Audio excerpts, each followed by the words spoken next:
তাদের বিরুদ্ধে কিছু বললে প্রথমেই যে অ্যাটাকিংটা হয়, নারীকে স্লাট শেমিং, সাইবার বুলিং, এমন কোনো বিষয় নাই যে নারীদেরকে বাজেভাবে বলা হয় না। তো ওনাদের কাছ থেকে আসলে নারী নেতৃত্বের উন্নয়ন বলতে কিছুই আমরা দেখিও না, বিশ্বাসও করি না যে তাদের দিয়ে কিছু হবে। যেহেতু সংরক্ষিত আসনে কোনো জামায়াত নেতা শাড়ি চুরি করে আসতে পারবে না, সেই ক্ষেত্রে তারা কিছু নারীদেরকে অবশ্যই দিবেন। জামায়াত নারী নেতৃত্বকে কখনোই পছন্দ করে না, তারা কখনোই আমাদেরকে সেই মূল্যায়নটা করবে না, এটা আমাদেরকে মেনেই চলতে হবে।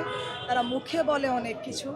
এখন হয়তো যেহেতু সংরক্ষিত আসনে কোনো জামায়াত নেতা শাড়ি চুরি করে আসতে পারবে না, সেই ক্ষেত্রে তারা কিছু নারীদেরকে অবশ্যই দিবেন। কিন্তু আপনি যেই সময় দেওয়ার কথা, অর্থাৎ সংসদে আপনার নির্বাচনের মাধ্যমে যাদেরকে দেওয়ার কথা, কোনো একজন নারীকেও তারা মনোনয়ন দেয়নি। অথচ দেখেন আমাদের বাংলাদেশ জাতীয়তাবাদী দলে কিন্তু অনেক নারী নেত্রীদেরকে সে জায়গা দেওয়া হয়েছে। তো আমি কখনোই তাদের কাছে আশাবাদী না, কারণ বিগত সময়ে আমরাও কিন্তু বিভিন্ন সময় ফেসবুকে পোস্ট করলে অনেক বাজে কমেন্ট হতো, কিন্তু এটার পরিমাণটা এত নোংরা ছিল না।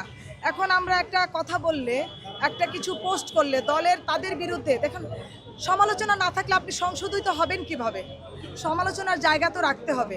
এটা আমার দল হোক কিংবা বিরোধী দল হোক, তাদের বিরুদ্ধে কিছু বললে প্রথমেই যে অ্যাটাকিংটা হয় সেটা হচ্ছে একজন মানে নারীকে স্লাট শেমিং, আপনি হচ্ছে আপনার সাইবার বুলিং, আপনি আমি কি বলবো, এমন কোনো বিষয় নাই যে নারীদেরকে বাজেভাবে বলা হয় না।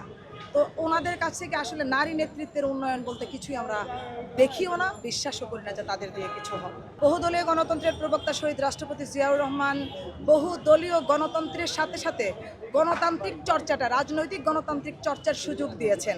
সেই সুযোগে হয়তো তিনি এসেছেন। আমার নেতা সেই সুযোগ দিয়েছেন, যে কোনো সময় যে কোনো দলের থেকে আপনার রাজনৈতিক গণতান্ত্রিক চর্চা করতে পারবে, তার অবাধ অধিকার আছে। আমরা যেহেতু কোনো বাইন্ডিংস দেই নাই, আমরা যেহেতু কোনো রুলস দেই নাই যে এখানে এ নিতে পারবে ও নিতে পারবে না, যদি এটা উল্লেখ করে দিত তাহলে সে এখানে আসার সাহস করতো না। তাহলে যেহেতু এই জায়গাটা সুযোগ দেওয়া হয়েছে আর এখানে নারীদের পদচারণা হচ্ছে, নারীরা রাজনীতিতে উৎসাহী হবে, হয়তো সেই জন্যই কোনো বাইন্ডিংস দেয়নি। তবে আমার মনে হয় বাছাইয়ের ক্ষেত্রে এই ধরনের নারী নেত্রীরা আসলেও খুব একটা সুবিধা করতে পারবে বলে আমি মনে করি না।